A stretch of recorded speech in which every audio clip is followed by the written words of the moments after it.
Come on, bitch, let's go.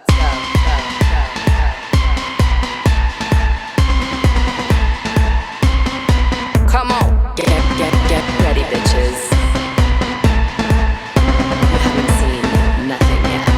Come on. Valentino, Versace, Lamborghini, Bugatti. I got money to burn. I'm single and I'm naughty. Come on. Tiffany's, Cartier, Gucci, Armani. Come on. Break out your black card, boys. It's time to party.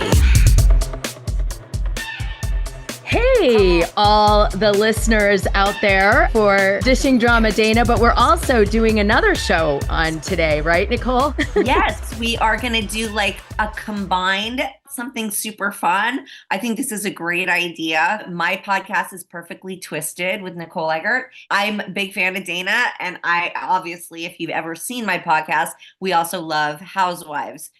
Yeah, this is a perfect collab. Yeah, I was dying when I was put with Nicole. So what brought this about was, of course, Nicole is got a lot of attachment to Bravo, you know, sort of through different people. Like, for example, I saw, Nicole, that Kyle Richards supported you. We'll talk about that a little bit later. But also, you have this amazing documentary that just came out after Baywatch. Yes. And I was shocked because you not only are in that, but you produced it. And I had a fan who's a friend, fan type person. And I was like gushing over the Baywatch documentary. And he's like, oh my God, I know Nicole. Do you want me to put you together? I was like, yeah. Oh, I love that.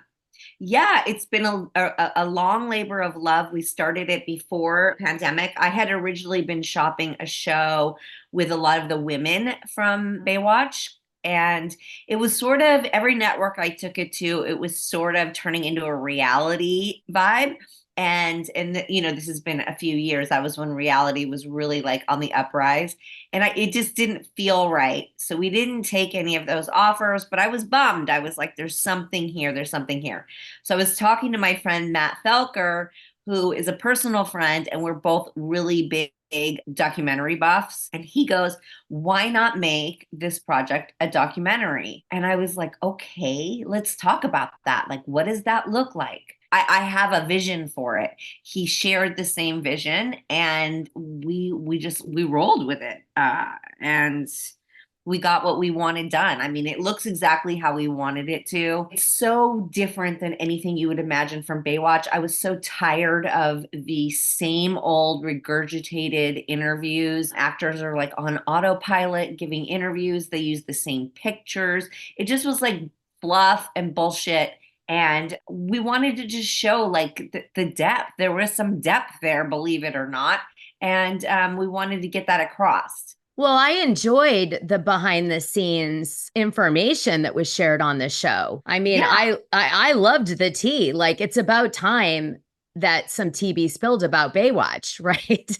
Yeah, and it's not like who's screwing who. It's not who's fighting on set, who's jealous. It's none of that. There's no expose part to it. It's about like the real journey, like what people really experienced and how the show affected their life and how this show became #1 in the world before the internet. And it made trends. I mean, I believe that boob jobs and lip fillers really came from Baywatch. And it was because they saw it on TV. And one of the young actors that came on the show very young, when he was, 14 or maybe even younger, right? What was Jeremy? Younger. I think he was probably 8 or 9 years old.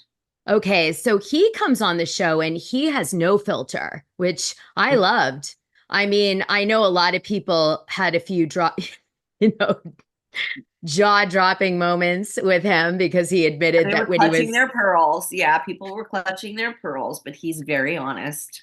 But I appreciate the honesty because, you know, I mean, come on, cut the crap. Everybody isn't perfect out there. And he was so typical of the time of getting an opportunity that was huge like that and becoming an overnight star at a huge level. He's super young. He comes from a very difficult family life to do with the fact that his father wasn't around. And he's thrusted into the limelight as a huge star. Yeah. And how do you grapple with that as a young man and stay not in trouble? Like, I mean, almost everybody in the 80s became a drug addict. That's a true statement. And it just was such a weird time, and people didn't know what to do with fame. Paparazzi were just coming on the scene. TMZ didn't exist yet. There was a lot. There was all of a sudden eyes were getting turned on you because camcorders came out.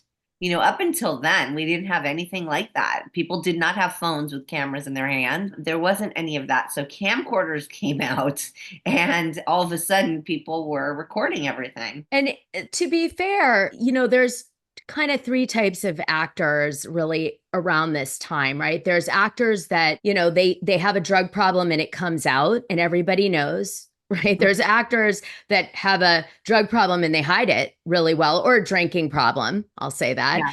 Or they're sober actors. Right. Right. Pretty much. There's very few moderate scenarios with thespians in LA during this time period. It just, this is a wild child 20 years, really, which I came up in part of it. So we're going to talk about that a little bit. But I know a lot of people died about him admitting that in his adolescence that he went in everybody's bathing suit drawers and smelled their bathing suit.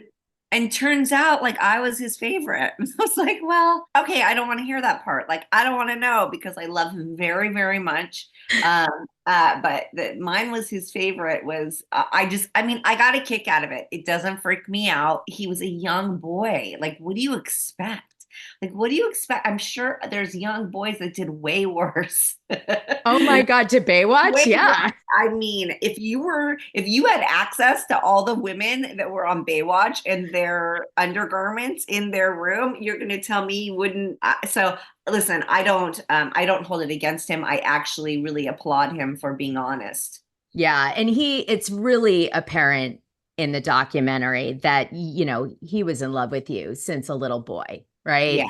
So yes. He's got a boy crush on you. And it's not difficult to see why. I mean, to be perfectly frank, Nicole, since you were very young, I mean, when you were on Charles in Charge, you are like smoking hot. The irony of that is I felt so out of place on Baywatch. I didn't feel that. That's why I cut my hair off. I wanted to go for like an athletic, young rookie kind of vibe. So, I wasn't really ready for that. And of course, like I had just come off Charles in Charge where there was abuse, there was sexual abuse. So being hot and like being free with my sexuality, I got me into a lot of trouble. And so I went into this really guarded and really scared. And I was like, they're wanting me to like do this and do that. And like, I can't because this got me in trouble last time. So, oh God, it kills me to hear you say that. And I do have something I want to tell you because I did a little research, obviously, for this show that we're doing together. And I guess what I wanted to tell you was something that when I was coming up in Hollywood, okay, I went to LA and I was friends with a lot of models and celebrities. And, I did the Playboy parties and all that. And I want to talk to you about that a little. But I ended up hanging out with Justin Murdoch, who is, I guess, like an LA blue blood guy. His dad owned Dole Pineapple and he owns like an island in Hawaii. And my best friend went out with him. I guess if you want to call it that, because you know how Justin Murdoch is for the people who know. Yeah. Yeah. Okay. And I can imagine, just because of Scott Baio. So the thing is that Scott Baio was around this group. There's a crew of very rich, powerful, kind of ruthless guys in a sense that all hung out together. They ran record labels without giving names. They were drug dealers pretending to be producers. And they were directors and they were in the whole party circuit and they were really wealthy. So anyway, they were hanging around with Scott Baio. He was part of their party group. And what I wanted to tell you was that before we did this show, I was doing some research about you and I saw that you did Charles in Charge. And I said to myself, oh my gosh, she was with Scott Baio, meaning on the show. And Yeah. I was like, I can't imagine her being young and hot like you were on that show around Scott Baio, because Scott Baio had the worst reputation.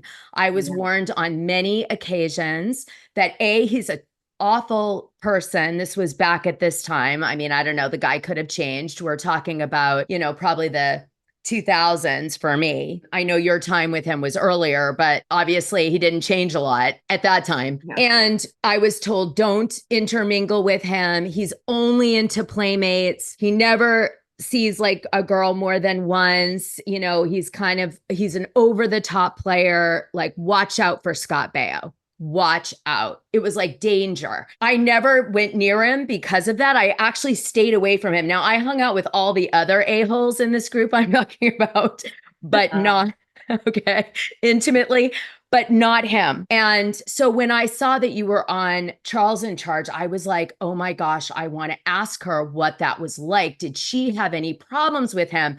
Then I jumped to your Wikipedia page and I saw that you had said that he tried to have sex with you when you were 14 or something, and then it finally happens at 17, but then he was saying, no, it was 18 or whatever, like it matters. But like, I'm just wondering, I guess I just wanted to tell you, I know I validate your story. Totally. Thank you. Thank you. I think most people do.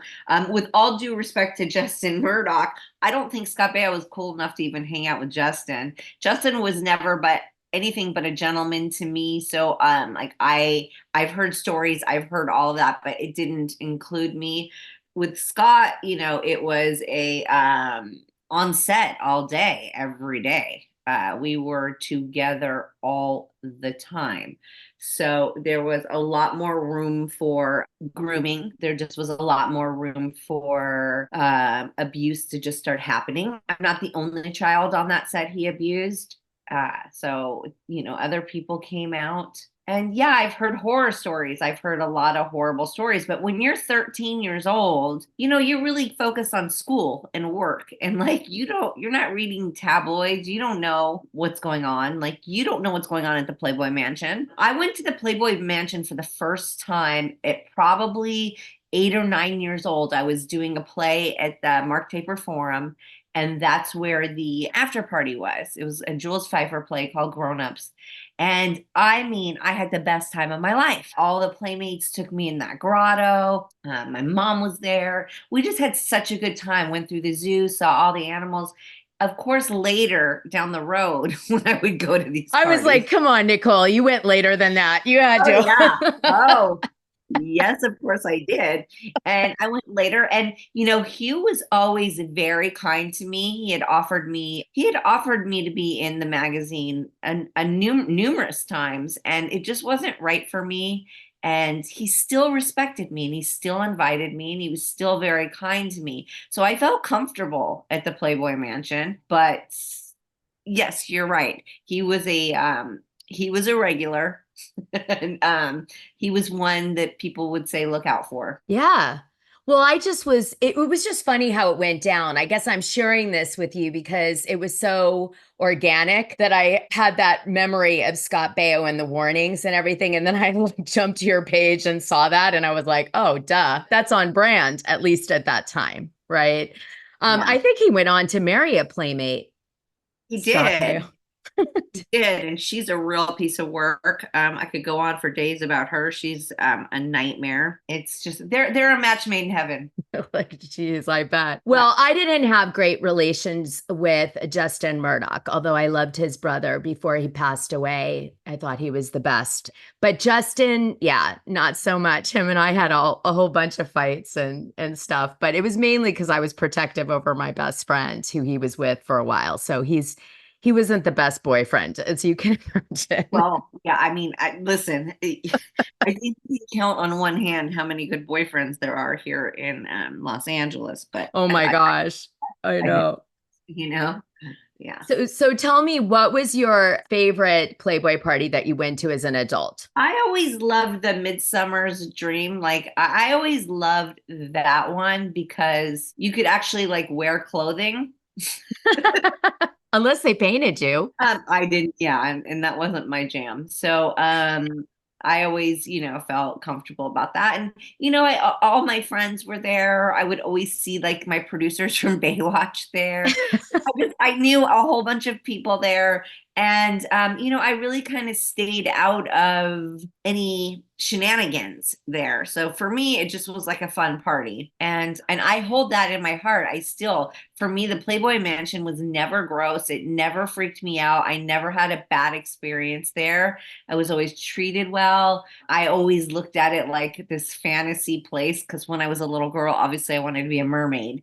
So when they put me in that grotto, I was like, oh my God, like this is everything. And then there was a game room that they put me in when I was younger, and it was like all cushioned floors. Like it was it was cushiony. It was filled with foam, and all the video games didn't need tokens, and you got all the extra men you wanted. And I was super into Centipede.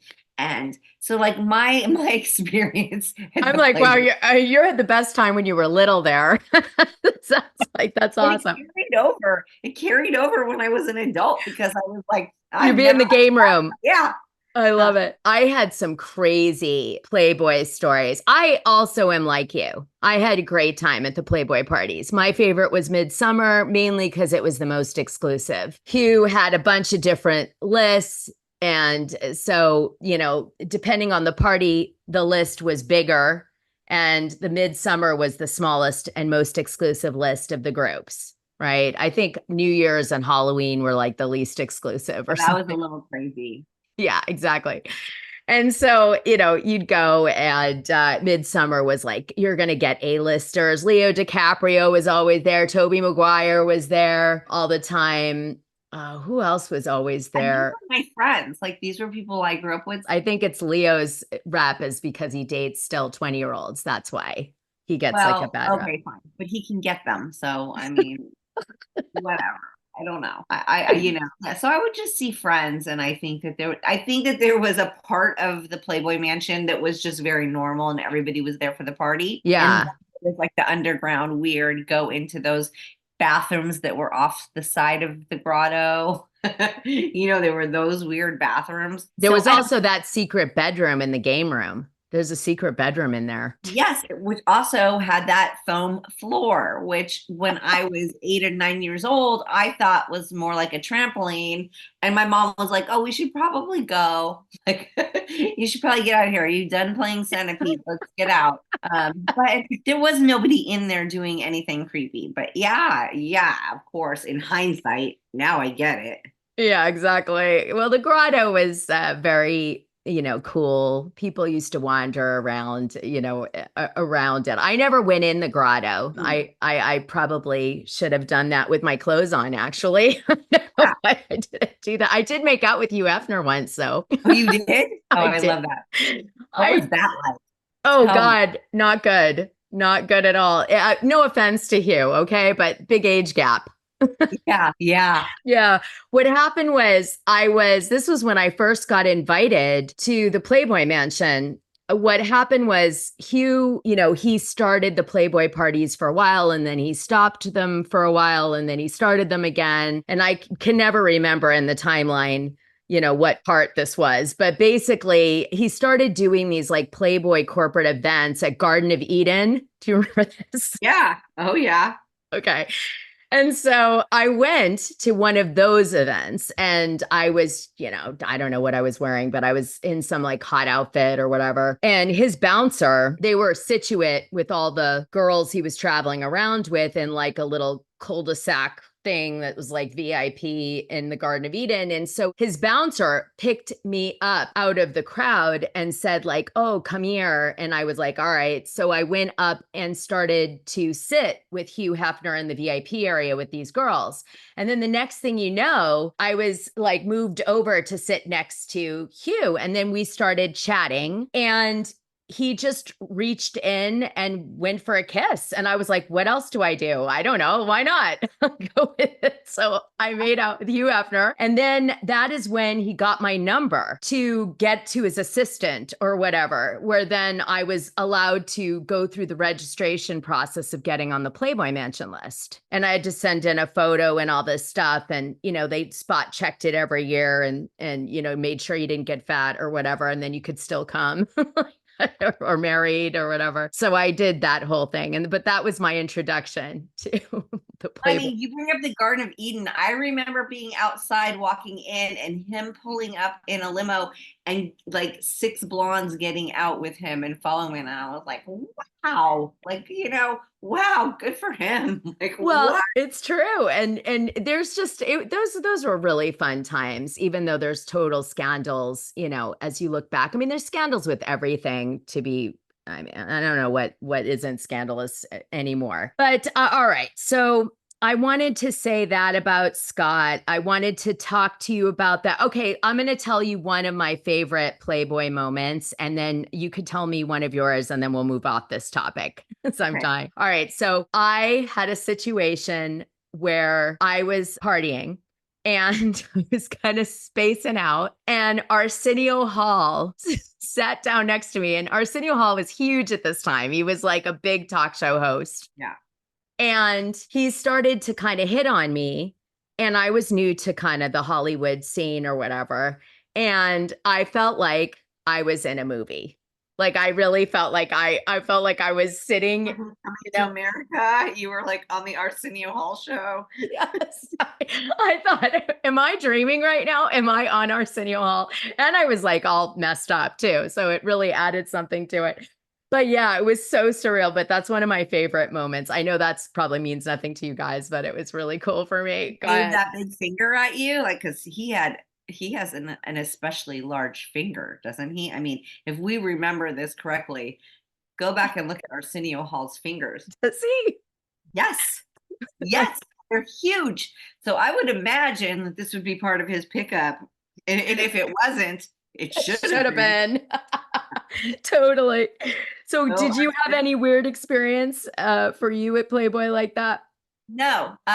So for me, ironically, all of my experiences at the Playboy Mansion have been so wholesome.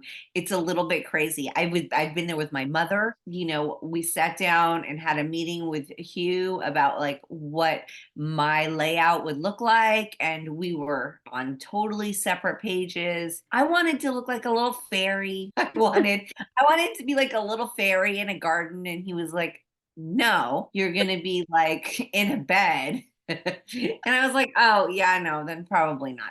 But he respected it. And so I don't know, every time we went there, and until later, I was always with my mom when I was there. And then until later, he just had a respect. He just was always very kind to me. So did I see salacious things going on? Sure. Did I care? No, because that's going to happen anywhere in every nightclub.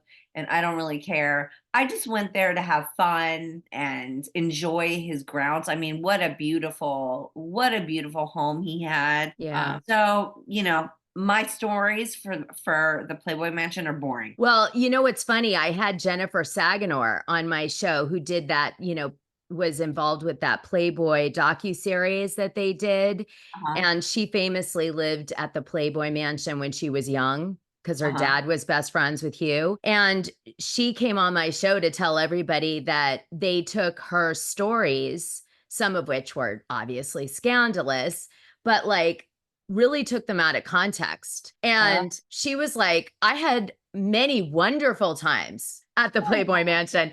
But when you watch the docuseries, you think I was like abused in a corner in the mansion somewhere, like crying.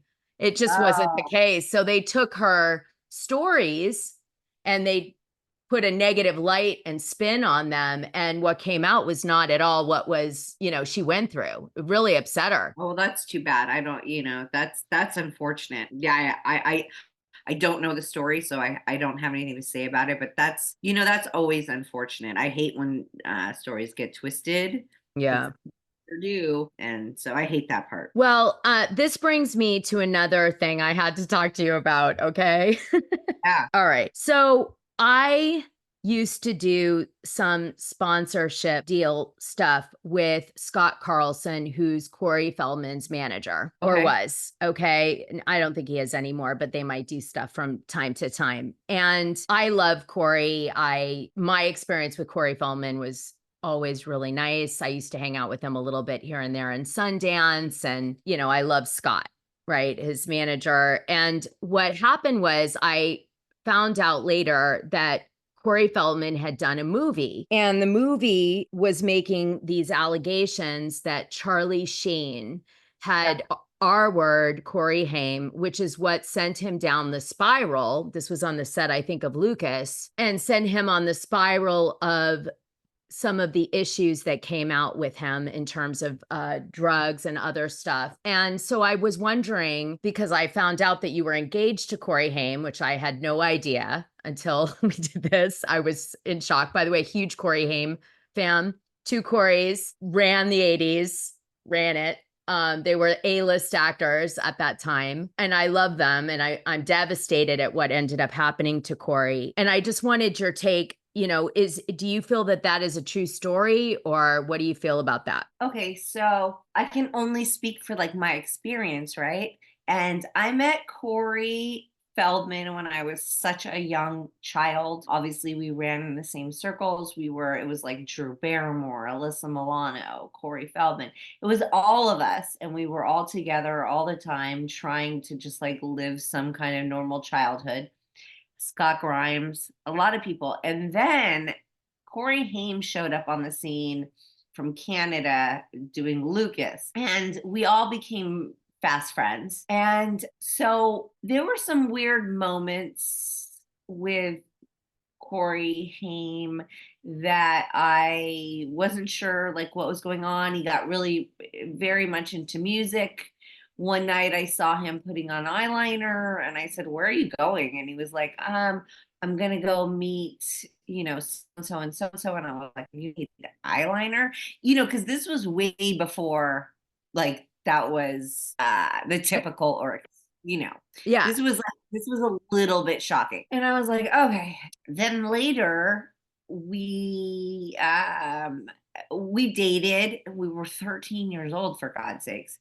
And then later on, we worked together, and Corey Feldman, Corey Haim, and myself worked together, and we were away in Canada for months on end.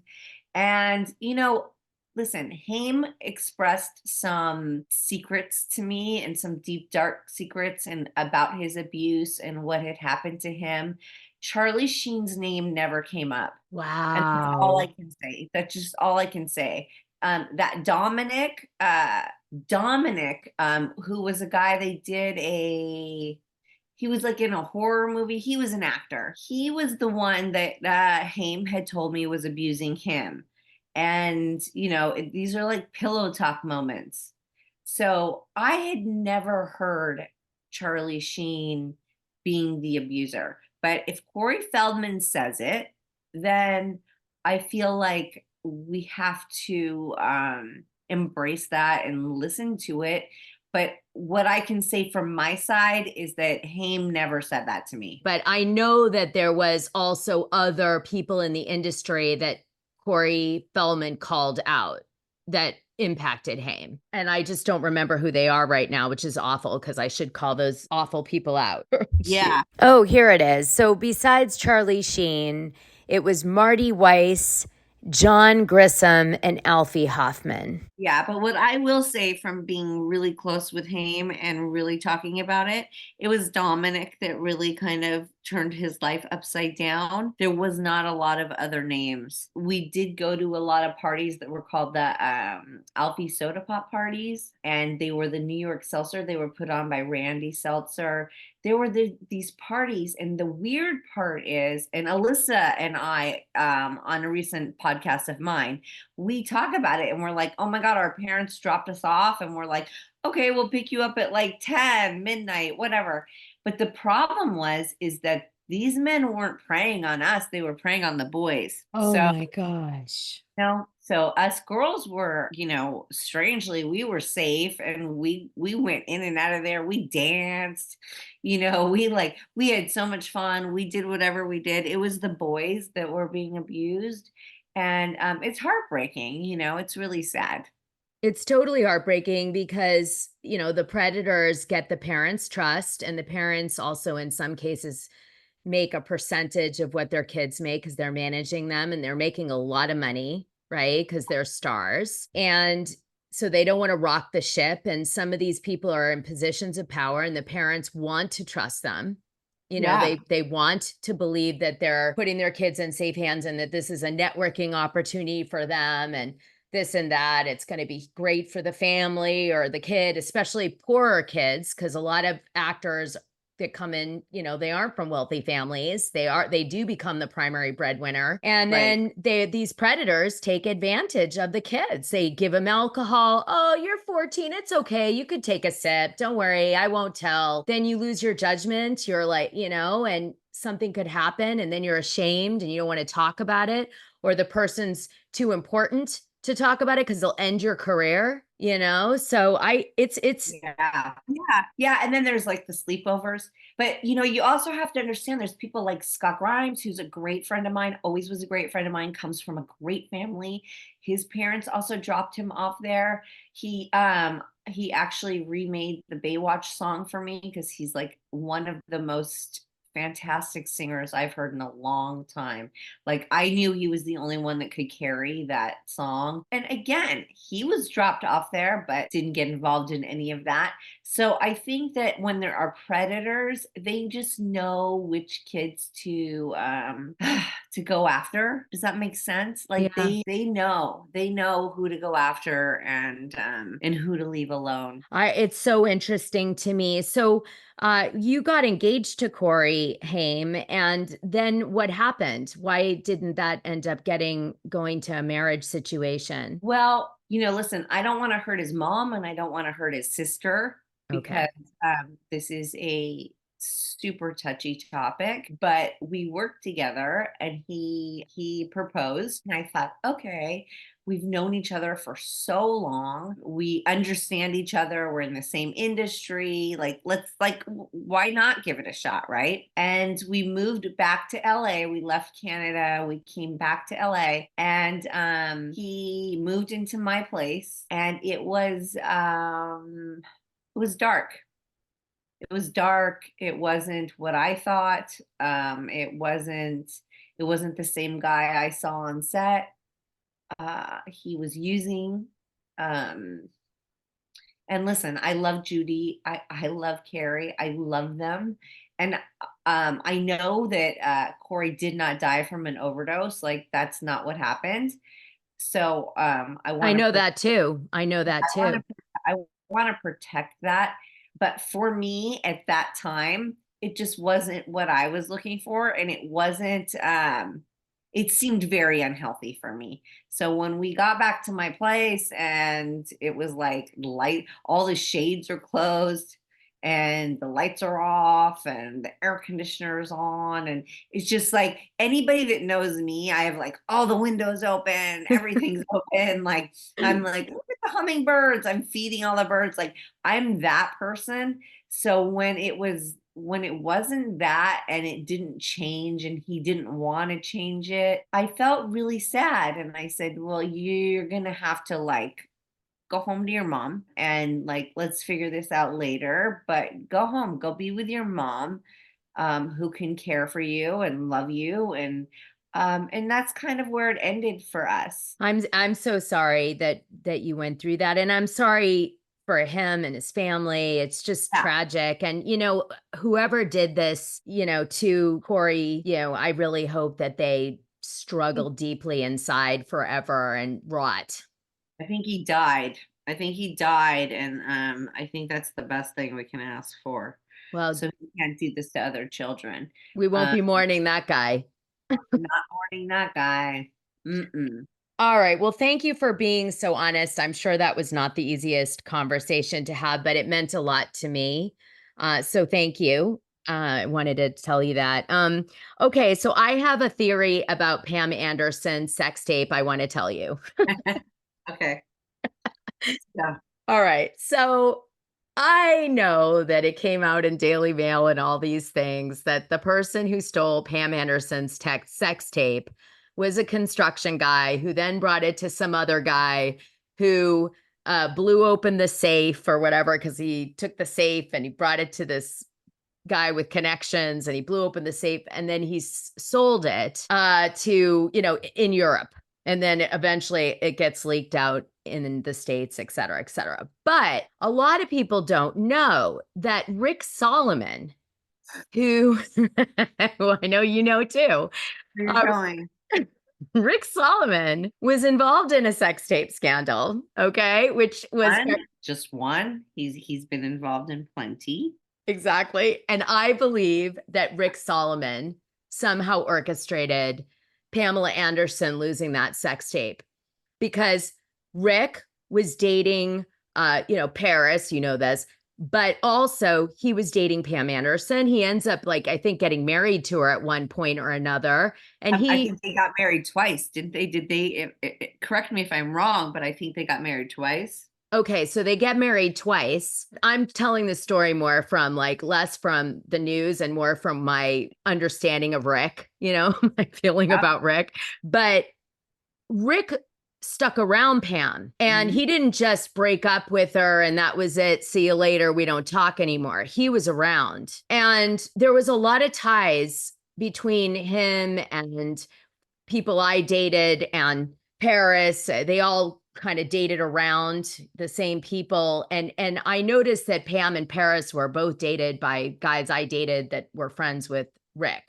So I wondered if Rick could have been the one to orchestrate that tape being taken, because it's just too much of a coincidence for me.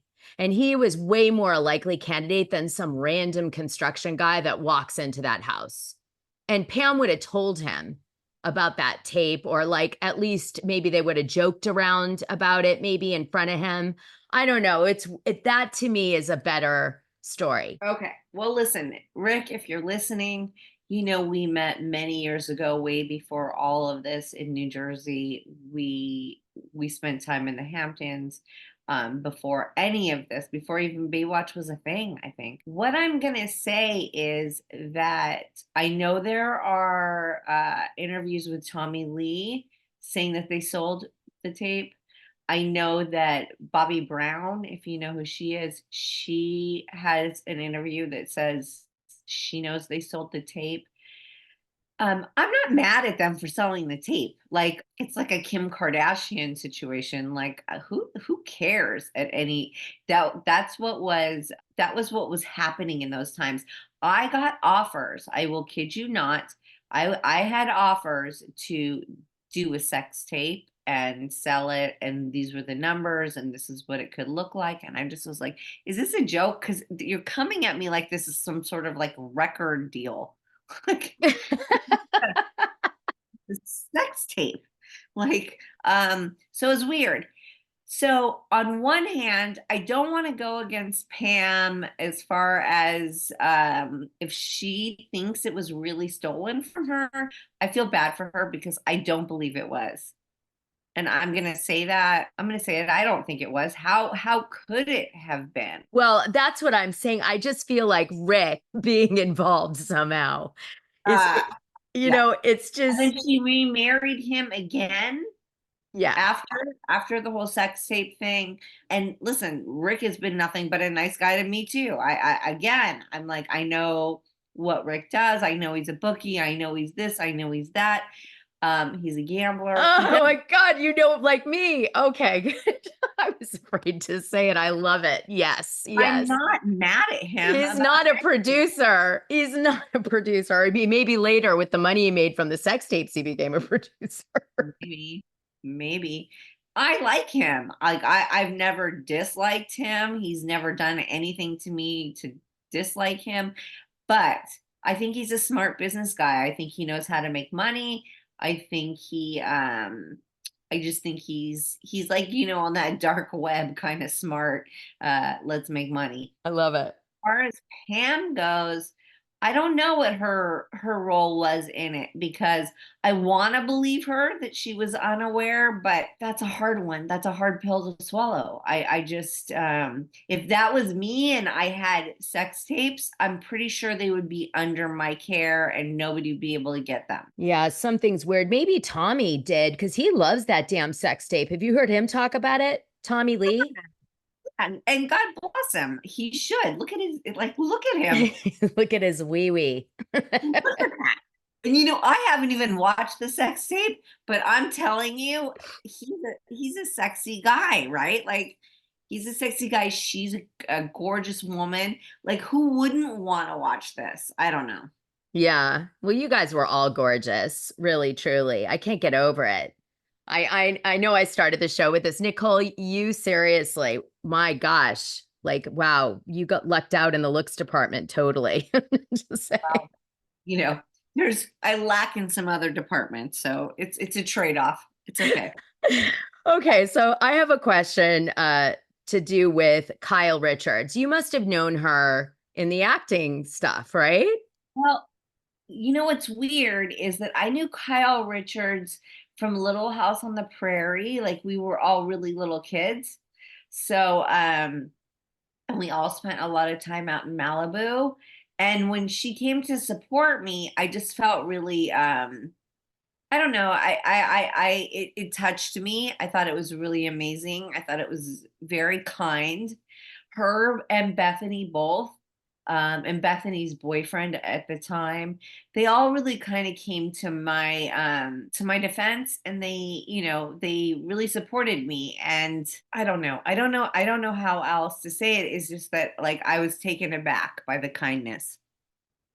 I understand. I was really impressed by Bethany and Kyle. I'm pretty critical, in my commentary just because of the way my personality sometimes, but Kyle Richards was very fun socially on the show, not so much for me, but certainly in our, off the show, she was one of the people that I loved the most, who I shot with on the Real Housewives of Beverly Hills in the early seasons. I loved her sister Kim too. And I know Kyle's heart is really good. The fans are really hard on her because maybe they're just, when you're on TV for as long as Kyle is, they kind of just like, please, let's take this woman out, at all costs, because that's just the way fans are. But I saw that Kyle had significantly supported you. And I also wanted to ask you about this. You have been going through cancer treatment, and something came out that like SAG's health insurance or whatever wasn't covering the full cost of the treatment or something. What was this? Okay, so here's the thing, right? So, like, I don't have SAG insurance. I always invested well. So I sold some properties to raise my youngest, who's 13 now. I said, I'm a single mom, 100% single mom.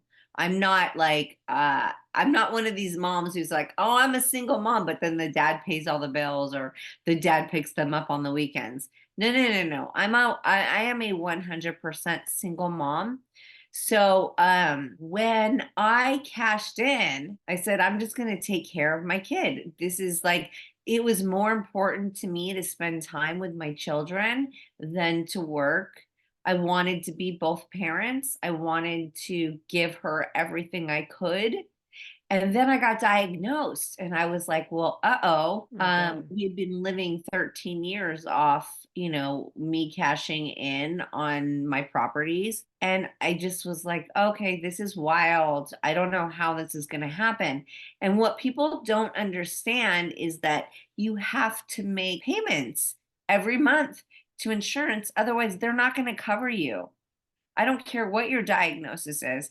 They're going to drop you if you don't make your monthly payment. There's also things that, like, I feel that are more important or as important as chemo. There are things you can do outside of medical that are expensive. All the juju things, all the supplements, all the things that are outside of the medical realm, Yeah. that are not prescribed but are showing to work, like in Europe and other places. There's all of that. There's childcare. I mean, how do you pay? I want you, like, let somebody do the math. I'm at a hospital 6 days a week. Pay that bill, that parking pass bill. I mean, you're talking about thousands.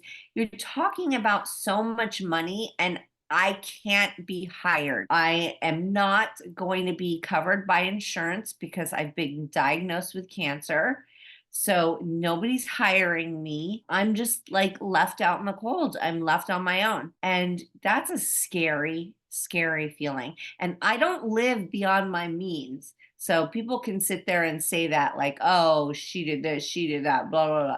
No, no, no, no. I live in a 2-bedroom, 2-bathroom apartment in a duplex in a nice neighborhood. But because my child wants to go to school here, and I do this for her. I don't know what else. I can't drive most of the time when I'm on chemo. So like somebody has to drive her. So I have to pay somebody to do that. Yeah. Uh, Once I have my surgery, I can't drive for 6 weeks. So somebody's going to have to drive me. I'm not allowed to touch my animals. I'm not allowed to feed them or pick up their feces. I'm not allowed to clean or touch those kind of chemicals. Like, where does all this money come from? Wow, I never knew any of this. But I mean, wait, can I just say this to you though? You acted so much. Don't they put like a fund together for you for your insurance at least? Like for real No. actors like you? Like you're real. Like, you're not like, oh, I did like a minute of acting. You like years and years of acting. Oh And- no, babe. I have a retirement fund. Yes. If I were to cash in on it before I'm 65 or 66 years old, I lose a huge amount of it. So no, I can't cash in on any of that. But just the health, they don't do like a No, they don't that's do that. shocking. And, That's and stupid. They should no, do that. California doesn't help people. If I had like a desk job, which I wish I did, if I had a desk job where I could work from home and then maybe like still work, that'd be great. But I cannot show up on camera bald, bleeding out of my nose most of the time, just gaining all this weight that the steroids are doing. I look a little crazy sometimes. Sometimes I look great. Sometimes I look crazy. Sometimes I can't get out of bed. So what job lets you, Do that. what job accommodates that? Well, not this job because entertainment, they don't even let you get old. Never mind No, get cancer. thank you. So, Yeah. well, I want to say this. I think that, SAG and all of these unions, when people work and they have, these big network paying jobs where you're on like a network series for years or movie, big movies, they should take a percentage or something that like will last the lifetime of the actor because a lot of actors spans are very short. It's like 10 years and then what do you do? I don't know. It just feels like you kind of fall off a cliff and it's hard to be famous and to have a regular job because people don't accept it, They don't. But you're talking about corporations, right? So they only work a certain way. And if you cash in early, you lose so much. I'd rather just die and leave it all to my kids. Oh my gosh, stop it. We're never letting that No, but that's happen. the facts. Like, if you really want to think about it, why am I going to cash in and use it when I could just leave this to my kids? Like, it's just, it's a really weird thing. And the state of California, I don't know how it is anywhere else. They don't help you. They don't care that you can't work, you can't get to work, you can't drive, you can't even get yourself out of bed. Also, don't forget, I had to hire caregivers that come in and help me so that they watch me. I don't fall down in the shower. I don't fall down my stairs. If there's a case of an emergency where we had to evacuate, there has to be somebody here. None of that is covered. That's all out of my pocket. Gosh, that's so crazy. Crazy. It is so crazy. Because you have had such a career. I mean, your career has been awesome. I was just so impressed as I looked through it, and you're a great actress. And I heard you went on Botched, which I thought was really funny. What was that like? Did you go to Adrienne Malouf's husband? I filmed with her. No, who I went to was Terry Dubrow. And I said, I want to get a boob reduction. Like, can you help me out with that? Because for me, I was always so flat chested when I was younger. And as I got older, I grew all this breast tissue and there was implants in there. And all of a sudden I had these huge, like double D boobs. So I said, Terry, I want a reduction. Can you help me? And he goes, yeah, I can help you, but why don't you do my show? I'll pay you and to get the boob reduction. And you're not going to look crazy because all you're getting is a boob reduction. And instead of like spending money, I'll pay you and you get paid to get your boob reduction. And so I was like, okay, cool, fine, let's go. Oh my God, that's a great deal. Deal. It's a great deal. Come on. Oh no. Okay, I need a facelift. Okay, I think my face is right now botched.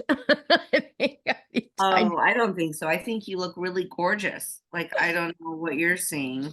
Oh, you're so good. Thank you for saying that. As I get older, I really struggle with it. I do. It's really hard. I know a doctor.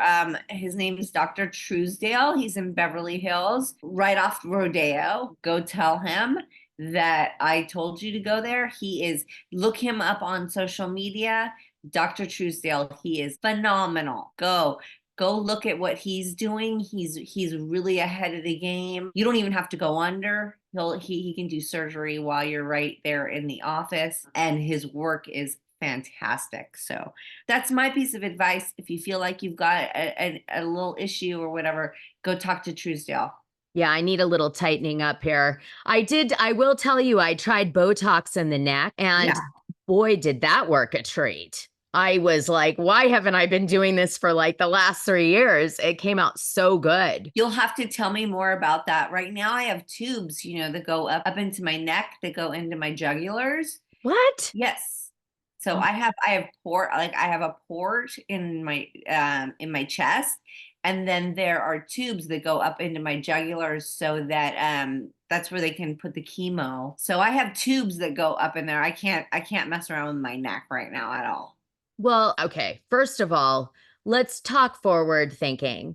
You're going to get through this. It's going to be great. And we're going to talk about Botox around the neck in the future for you. Okay. Instead of this awful thing you're going through. I'm so sorry. Nicole, I struggle with it as I'm talking with you, just trying to be positive and keep it light, so you're not dreading this conversation. And at the same time, knowing that you're going through, I don't even know what you're going through. Actually, the more you talk, I realize the more I have romanticized cancer in some way in my head, that it's not as bad as it is. And it's horrific. It's beyond. It's horrible. I'm right now and as we talk, all I keep doing is checking my phone. I'm waiting for my MRI results because I need to know if I get to have surgery on the 17th. I need to make sure it hasn't spread. And it sucks. I mean, it sucks. I'm climbing the walls in my house. I'm pacing around. I don't even know what it looks like if they say it spread. I don't know. This is not a fun disease. I'm just starting to work with the American Cancer Society. So hopefully we're going to spread some news and some information and get people more aware of like how crazy this is. I want you to. I didn't know. You told me that if you get the opportunity to be able to get this surgery and you're able to get your mastectomy, that your chest is numb. Yeah. That was the part that's the part I wasn't aware of. So yeah, you no longer have feeling from like around your back like around your back and to your forward, like like your lats in the back all the way around to the front, you will never have feeling ever again. Which, listen, I got really upset about it for a while, and I was like crying and blah blah blah. And when I look at the big picture, I'm like, well, yeah, you're gonna have numb cold tits, but you get to live. Yeah. So, there's that part. So I'm it's so proud of you though. You're really a rock star. I mean, who the hell has cancer as a single mom? I'm like you, by the way. I'm like true blue single mom, no support on my own, alienated, crazy a-hole ex. Well, you may not have a crazy a-hole ex, but I have that part I have a too. couple of them. I have a couple of them. It's okay. We can yeah. Oh, gee, I've got like a nut job in my past. I guess, you're going through all this stuff with cancer. You're trying to raise your kids. You're trying to do a show you did a docuseries. You're doing podcasts. That's really inspiring because I hear that, when you're in this type of situation, the worst thing you can do is do nothing because you go crazy. So Yeah. like if you can like keep busy and not focus on it, it can be helpful. But I'm so like inspired by your work ethic in this situation you're in. Well, I don't have a choice, babe.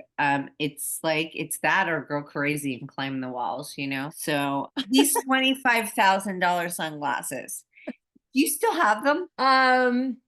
Do I still have them? Not with me, but yes, I still have them. Okay, good. Because I mean that was such a viral moment. And Yes. that I think that everybody remembers that shit more than they remember a lot of other things from that season. Well, you know what it was? The story behind the did you know $25,000 glasses was the producers, I think, figured out in season 1. I was involved in another big scene that was like a highlight kind of positive moment. They have the negative moments that are really popular and then the positive moments that are really popular. Yeah. And there was another positive moment, and that was the $60,000 4-year-old birthday party that Taylor Armstrong has for her kid. A lot of people don't know that's me who does that event for Taylor because I was brunette and pregnant. Okay. And Taylor introduces me and says, my really good friend Dana Wilkie is doing this over the top birthday for me because she does Oscar gifting suites and movie premieres and all these things. And I have to get the best of the best. So I'm bringing her in. And so I produced this Alice in Wonderland themed thing at, this is going to really bring you way back at the, what's the magician's Houdini Mansion at the Houdini Mansion. Yeah. We used to have tons of parties at the Houdini Mansion on Laurel Canyon. Anyway, so we rented out that, and that's actually where that birthday takes place. So I realized early on that was something the fans really liked. These over the top moments were really these things that they wouldn't normally be exposed to, right? It's like it's things they're seeing that they wouldn't know existed if you guys didn't introduce it. Correct. Right And so I was thinking about like fun things to cover me in my life at this time. And so, you throw out different ideas to the producers. And so I had thrown out this idea. I was like, this new trend happening in Beverly Hills of these over the top jeweled glasses that are crazy. And I think a pair. Like, yeah. I'll take a fake pair. I'll take a man, like, what do they call it? Like lab made ones. I'll take a pair. I wear glasses every day of my life. I'm a blind bat.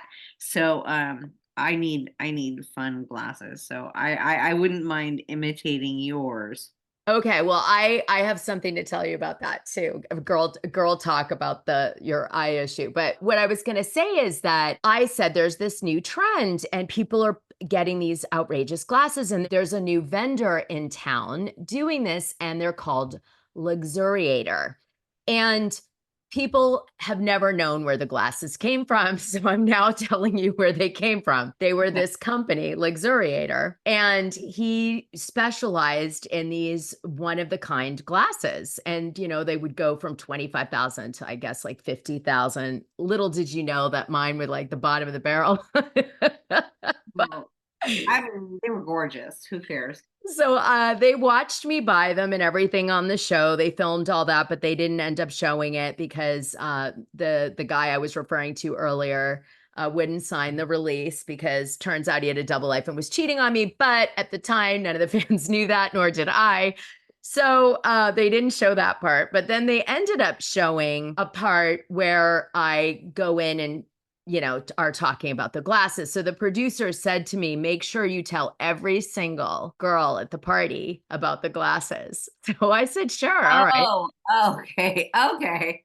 I got it. So that's why you're like, these glasses. Yeah. Oh my God. It makes perfect sense. So I went up to every single one and I had to keep coming up with new ways to say it to people, right? So fun there. Yeah. And awkward because you're like, oh, look how expensive I am. Exactly. And, the women were all at this time, they were, they were more showy than anybody, but, they felt like, I don't know, they felt like they were more powerful maybe because they were from bigger families or celebrity or whatever. So I was kind of the underdog coming in anyway, right? And so I think the producers thought that was like a cool angle, because you hear Camille later like, oh, if you have money, you don't say it. And so. Yeah, for sure. I mean, I have 50 million other questions for you, but I'm going to break it down to two because I want to talk about the reality reckoning because Bethany Frankel, what she's doing and what we all know she's doing and making her waves. Give me your honest opinion. Do you think it's worth it? Like she should be doing that? Like there should be a union? Or do you think that everybody's just getting paid fairly and they know what they signed up for? Or I want to hear your take on it. So the reality reckoning is somehow attached to Bethany Frankel, but it really isn't really Bethany Frankel. She's just kind of the front person for this movement. What it is a bunch of reality stars that are suing different production companies and networks because they feel that the networks and production companies took advantage of them for one reason or another. There's multiple reasons and scenarios related to the reality reckoning over years.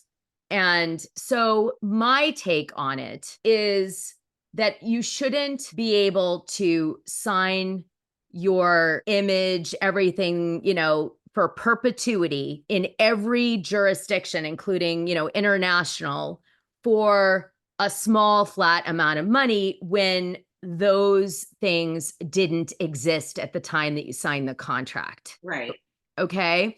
So if the scenario isn't feasible at the time that you signed your agreement, they shouldn't be able to enforce it to that degree. And that is a lot of the complaints about the contracts, because in the early years of reality television, you were paid a really measly salary, a flat fee, and they essentially made hundreds of millions of dollars in advertising and everything across platforms. Hey You, Peacock, BravoCon, I'm using Bravo for example, Bravo itself, the website, promos, I mean, all sorts of things. And at the time that you signed these, those weren't even possible. It was a show that was going to air like once.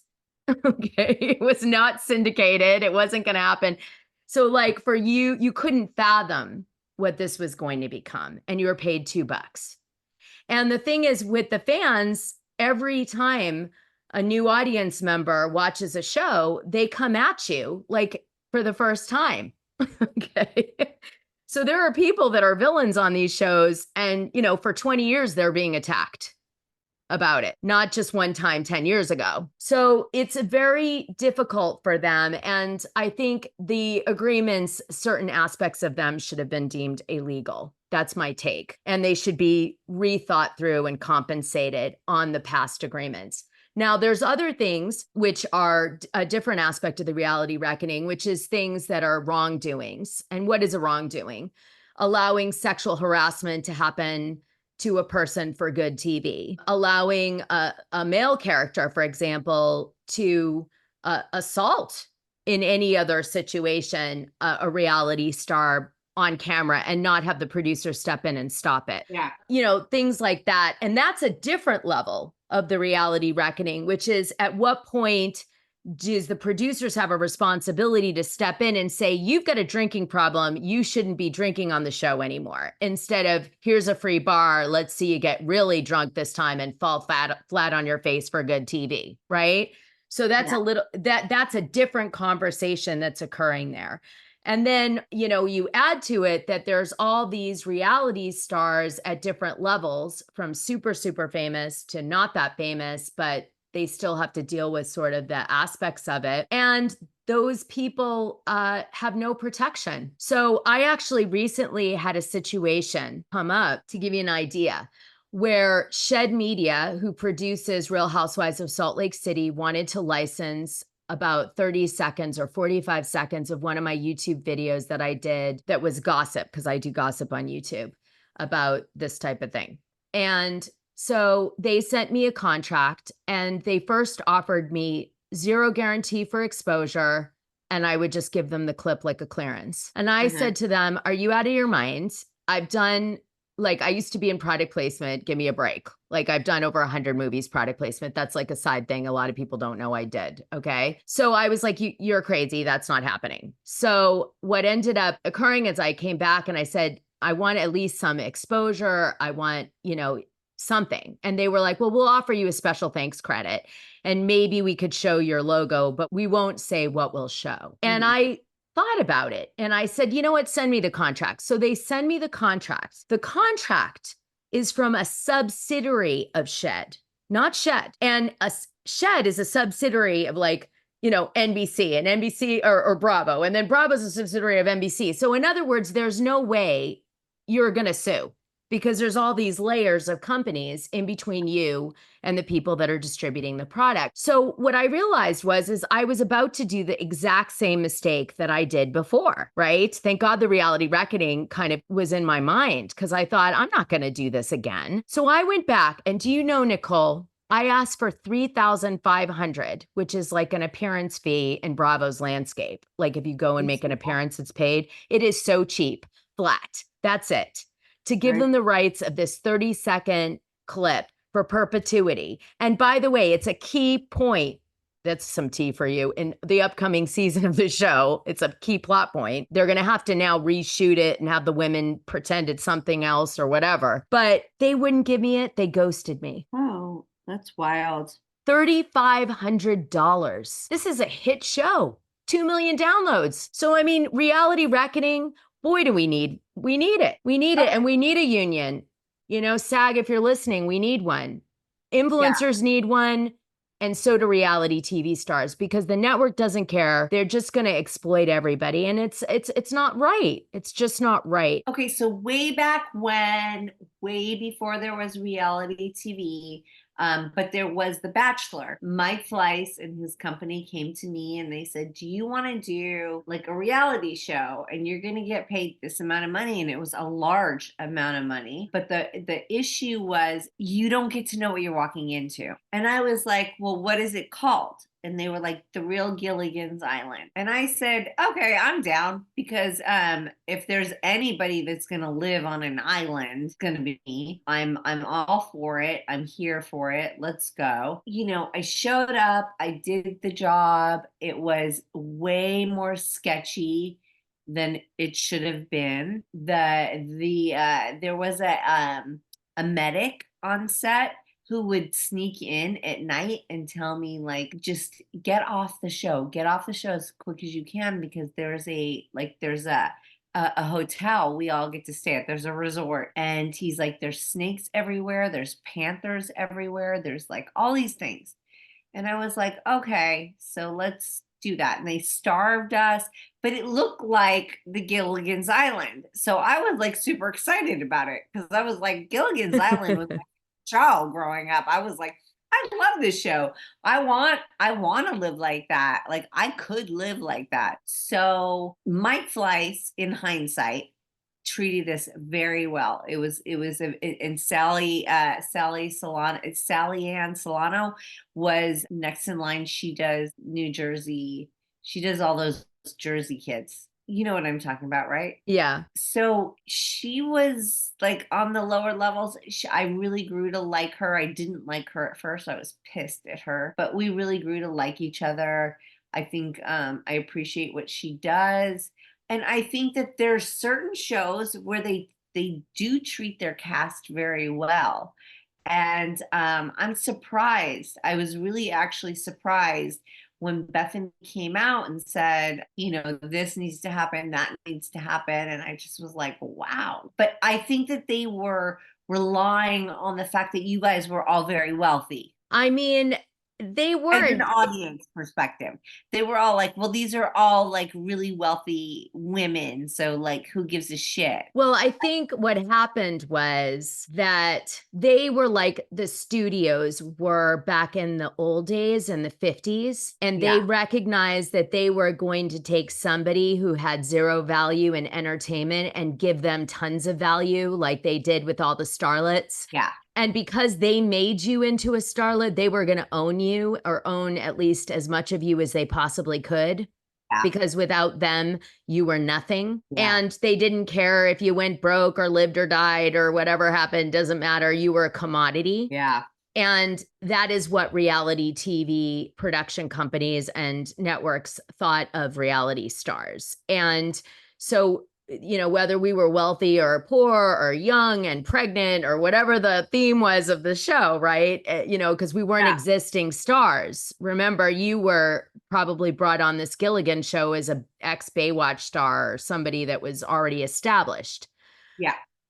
In the case of this, that is not what's happening. And generally speaking, there aren't agent and managers even negotiating these contracts with people because they're not famous before they're brought in. So these networks say a way to build someone into being famous that they control and own, and for nothing. So if you as a SAG actor can relate to what happened to your peers in the 40s and 50s, when you learn the history of Hollywood and you're like, thank God they changed that. Thank God they're a SAG. Thank God the studios don't own us anymore. All those things, then you know what the reality stars are going through right now, and for the last 10 years. Right. Which brings me to my question, because all the reunion shit, right? So they, they really make it's intense. I'm not aware, but I would say you guys have a 16, 18-hour day on set for a reunion. Yeah, it's very long. Yeah, it's a really long day. Hardcore. It's like a really you're in the hot seat for hours, and I just don't. So I would like you to tell me a little bit about that, because we all look at it. We know it's hard. I understand it completely that you're probably there for fucking 18, 20 hours, and they're just pushing you. So what was your experience, and like what did you think of it all? Were you surprised? Well, I was lucky because they used me for a focused segment during the reunion, but I had to get there when everybody started. I had to sit the whole day and, until the end of the thing. So, I can tell you that it was a grueling day. It was long. It's always emotional. I was lucky because the way they used me was they brought me in for I think it ended up being like an hour and 20 minutes of shooting, but they narrow it down to a smaller amount, and then they featured me versus the whole gamut of I think 3 parts was the season that I was on, in that capacity. And I guess what I learned about it is it's very tiring. You get very emotional. You end up being hungry. Yeah. You're just angry. You're hangry. There's a lot of dynamics with Andy Cohen that people don't see, where you feel like he's more up someone's ass than another person. And there's jealousy amongst the cast members about where they're seated and how Andy Cohen is treating them. And that's a really real thing. And it does plague you during your performance. You're trying to get him to be happy with you. Also, all the producers are watching, and you have a giant room of crew around. It's a lot. It's one of the biggest productions you experience being on Housewives that is not reality like. Um, like it's more like a TV show. So some people also don't do well in that environment versus like shooting a reality show where there's cameras in your house. It's very different. It's very different. But what I want to like give tribute to you is that you kind of turned it around, like you're featured on so many pop culture, like if it's, Train wreck scene. yeah, no, it's like there's specials, right? Like you really kind of have turned it from being part of the cast to now being kind of a expert on what's going on. Yeah. And you really help the audience understand. And I think we all appreciate that. So how did that happen? Like, how did that work out for you? Like, how did you make that transition? Well, I think there was a moment where I said, I really want to have my voice back. Okay. And so it was during COVID. I was sitting at home and people were telling me that there's this whole world out there of social media, which I hadn't really been a part of. I was on like Twitter or now X that was it. Back in my time on the show, season 1, 2, and 3 of Real Housewives of Beverly Hills, there wasn't a big social media push. There was blogging and all this stuff. So I found out that, years later, it turns out that a lot of the scenes that people hated us for back at that time loved us now for them. And they were iconic and they just completely embraced them. And so I was like, wow, there's really a demand for a platform around this. And there was a lot of secrets surrounding the seasons I was involved with. There are some Season 2 was, I don't know if it still is the last 2 years, but it was the most watched season of all time on Real Housewives of Beverly Hills. There was a lot of firsts that happened, tragic firsts, but it was a very tumultuous season and, someone took their life. There's a lot to it. I don't know how much you know about the early seasons, but Do I mean, I've been a fan from the beginning. oh, I love it. Nicole, I'm a huge fan of yours too, by the way. So I just, the thing is that I looked at this and I said, here's an opportunity for people to really, I think, get to the bottom of some of the secrets. And I saw something that bothered me, which was people were looking at social media and they were romanticizing reality TV and, they were calling some people evil or villains and bad. And they were, calling other people great and look at her life. And I wish I had that. And I realized that it was just a very big lie. And I felt like in the current climate of social media, the time for the lie was over. It served its purpose. It brought people entertainment value, but actually in the current climate, people want the truth. Yeah. And I said, you know what? It's time. I'm going to come out and I'm going to tell the truth. And I'm going to do something that a lot of the Bravo celebrities struggle with. I'm going to just come out of the shoot with, I accept that the relationship with Bravo is over, no matter how iconic my scenes were. And that dangling of the carrot that they hold over you for 10 years, where you think they're going to call and they're going to bring you back, or you're going to get you on Ultimate Girls Trip, or they're going to put you in on a crossover, or they're going to do something with you. I'm going to let that go and free myself of it. And I'm going to tell the straight up truth, the no bullshit, don't care if I hurt anybody's feelings truth of what happened and what is currently happening. And I started to do that on my social media and it grew and it became very popular. And then I realized, wow, there's a real audience for this. And I expanded it into my own podcast on a Patreon and a YouTube channel. And people got really into it. And what was really good, I think, for some of the people on the shows is no one had been telling what was going on from like the true behind the scenes perspective, which is really important because there were a lot of people that were, considered heroes of the show and they were villains behind the scenes. And there was a lot of villains on the show that were actually set up, by producers. Listen, I get it. I was on a show called Baywatch, and you know, David Hasselhoff could you could label him as a villain, for sure. Wait, until he ate that cheeseburger off the floor. What a humbling moment. And we never talked about it, and he wasn't willing to talk about it, but it exists. And listen, we all have our faults. We all like have bad moments. I'm not shaming him for that, but he didn't want to share that. And that was a little bit of a disappointment. But forget him. Let's talk about us. Go back to us. I have a question for you. If you have, do you have any regrets doing it? Like, would you have done anything differently, or are you just happy the way it turned out? And the second part of the question is what future things are you doing besides this podcast you're doing, and anything else you have going on? But two-part question. So the answer to that is sometimes I do impact series for ABC News, like your docuseries. And I also was in the Shaw Shocker, which was about the Real Housewives of Salt Lake City, Jen Shaw, when she got arrested, Yeah. on television. That was a first. Yeah. And so I was on the Shaw Shocker, and I was on Housewives and the Hustler, which covered the very famous Tom Girardi case, and that all going down on the Real Housewives of Beverly Hills. So I still do those types of things.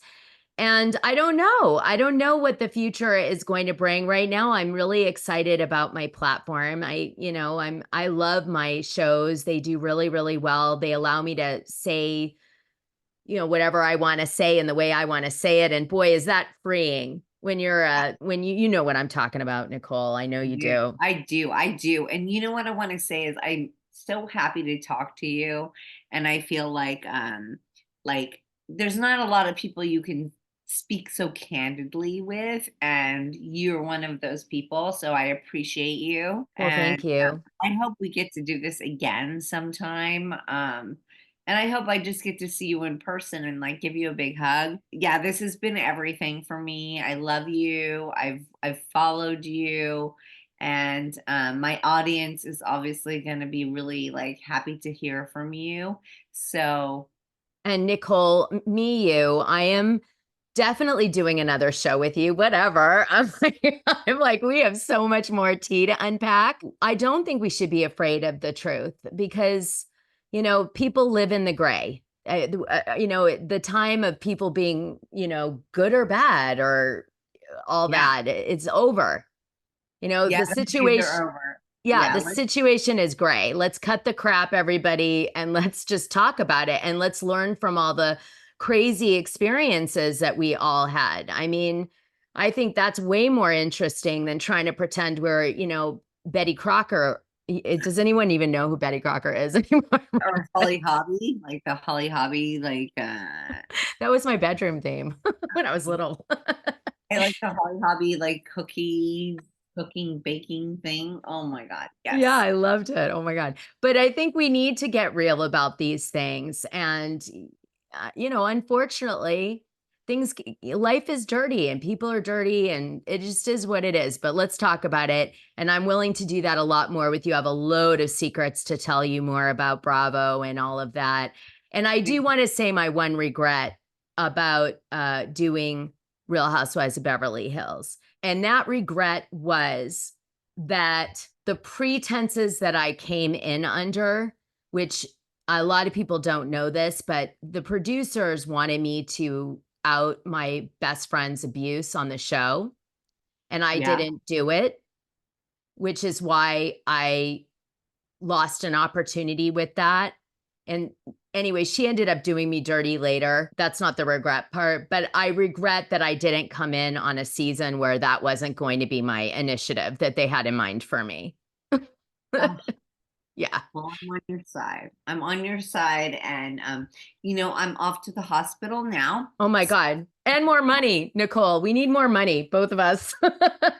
Yeah, I'm off to the hospital. I have to find out like what my test results look like and if I'm able to get surgery. So I've been high anxiety this past hour, and I just want you to know I love you. I really like you. I really think you are such a genuine person, and I don't think we find that often with housewives people.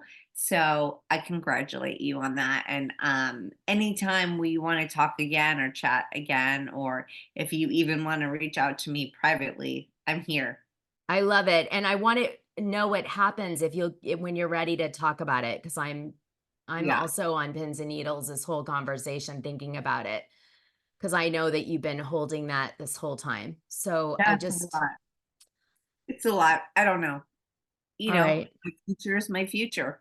So I just have to go find out. Okay. I'm going to send you light and love right now. Everybody send Nicole light and love right Thank now. you. Yep. And they have been. And same to you, my love. Same to you, because you're a gorgeous person and I'm so excited to meet you. Me too. I'm like going to fly out to LA now and meet you. Yeah, we have to do that. We will. And I'll help you with any of your charity stuff you're doing. Please let me help in any way I can. Okay. Yeah. Okay, perfect. All right. On that note, I'm going to let Nicole go. And Nicole, good luck. I know you don't need it. I know it's going to be okay. I really feel good about it. And you guys, big kiss. Thanks for listening. $25,000 sunglasses. It's not like we can't afford it.